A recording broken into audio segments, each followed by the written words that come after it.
Good day, my name is Stanislav Angelov and this is video number 4, Daily Music Tips run by the Cape Town Music Academy. Today's video is going to be about the left hand, the left arm, what to do and how to do, what kind of fingering to use for the left hand buttons, and the importance of the bellows. This is really the soul of the accordion is in here. Before I get on with that subject, I just want to mention a few things that I forgot to mention in my last video, video number 3, where I discussed how to look after your accordion. Very briefly, accordion is built with natural materials: wood, metal, leather, wax, which is the beeswax, and even cardboard, etc. The metal that is used inside is either aluminium, which is fine, but then the actual reeds, what makes the sound, is not a stainless steel. It is steel but not stainless.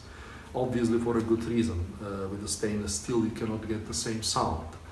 So that already tells us that moisture, or making your accordion wet, is going to be a better idea, because you're looking for the metal parts to start rusting.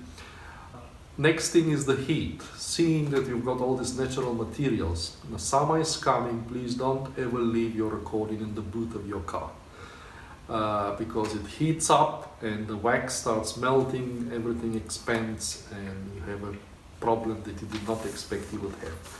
And lastly, accordions, although they look big and bulky and solid, they are very, very fragile.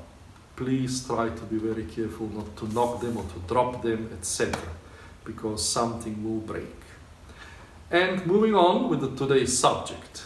The left arm is the one that actually makes the tone of your playing, of your sound, of your accordion. So I often, in fact recently I discovered how to convince my ex-piano students or pianists to practice on the right hand. So when you only play right hand with your accordion, you're actually still playing with two hands, because your left arm is the one that is controlling the sound of what you're playing here. So don't ever think, no, I don't need to practice the right hand of this song because I know how to play it on the piano. Please practice only the right hand and play with the sound that the bellows can offer you. So I'm going to play a very well-known tune in two different ways. The one way I'll play the way I normally play it, and any good accordion player would play it, using all the facility of the bellows. And then I will play it in the wrong way. It's going to be hard to concentrate and make the mistakes on purpose, but I'll do my best. And one more thing about the bellows is, as we said, accordion is a wind instrument. So the bellows goes out and goes in.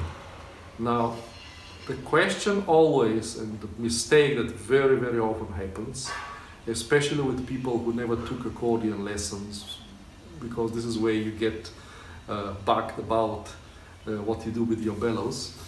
The common mistake is that the bellows just changes directions whenever. And no, it cannot be like this. I often tell my students, think of it when you listen to a good saxophone player, a good trumpet player, do you realize that this person has to take breath in order to play the instrument? Most probably the answer is no, because they have a good control on what they're doing with their air. When they take breath and when they don't take breath, how they control it to stay longer, etc. So we have to think of the accordion in exactly the same way.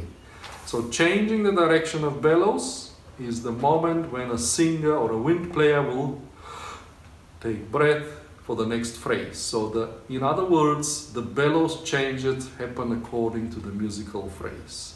If you change the bellows in the middle of a note, everything goes not the way we want it to go. Anyway, so here is your La Vie en Rose. I want you to listen to the sound, and I want you to watch the movement that happened in the bellows. when you hear a little nuance, how the bellows will be moving faster, and when the sound goes softer, the bellows will be moving slower.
Listen.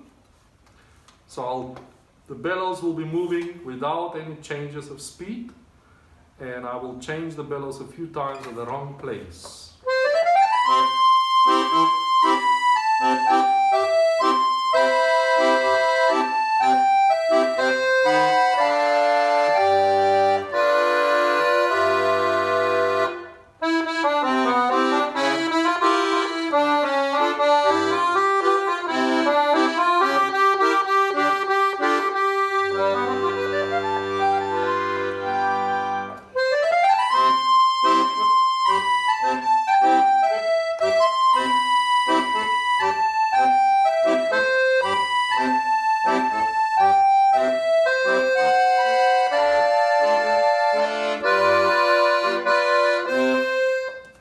So anyway, there's another thing that also with the bellows you can do accent, like.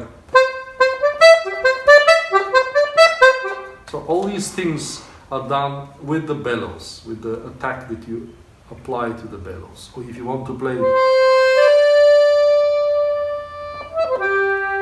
Also, I don't know if you noticed, there was a vibrato that I did at one point, was this. So I was shaking my hand, which would shake this, and it would shake the bellows. And this is how the vibrato works, because it shakes this. So these are all, a whole lot of things one can do with the bellows. Actually, that's why I always say this is the soul of the accordion. Now, the left hand. Before I carry on with it, I want to mention that please, if you can go and take lessons by qualified accordion teacher, go ahead and do it. If you don't have one near you, there is online options. I do online lessons, but if you want to take lessons from somebody else, please do that. YouTube is a very useful place, but also there is a lot of wrong information there. And therefore, often I've had students that will come to me, they've thought, okay, let me first learn a few basics on YouTube, and then I go to Stanislav. And then we start changing things that they learn there. Or there have been cases when another music teacher that is not specialist in accordion has taught them, following things that they saw on YouTube or they saw in books. And some of the older books used to teach something wrong about the fingering on the left hand. The bass notes, just want to repeat one more time, we've got 2 rows of bass notes. On the 3rd row from the bellow side are the major chords. Then we've got the minor chords, the dominant 7 chords, and the diminished chords. So everything is run by that 2nd row, where most accordions will have 3 buttons that are marked and feel different from all others. And this is how we orientate. Now, usually the bass note would be taken from the notes of the 2nd row, sometimes from the 1st. And if you're playing a note from the 2nd row, the common way is to play it with the 4th finger. The wrong way is, which you find on some videos, is to be played with the 3rd finger. Which means now suddenly we are actually almost eliminating our fourth and fifth finger, and we end up having all these buttons to be played only with two fingers, which is absolutely crazy, and we have to train the fourth and the fifth finger. At first it feels awkward to use the fourth finger there, but as you learn more and more and you learn more tricks, you realize why actually you should be using the fourth finger. The last video, the fifth video that I will present, will be how to use the accordion and how to distinguish when the accordion is accompanying and how to use it as a solo instrument. I hope you enjoyed this video, and thank you to the Cape Town Music Academy. Bye bye.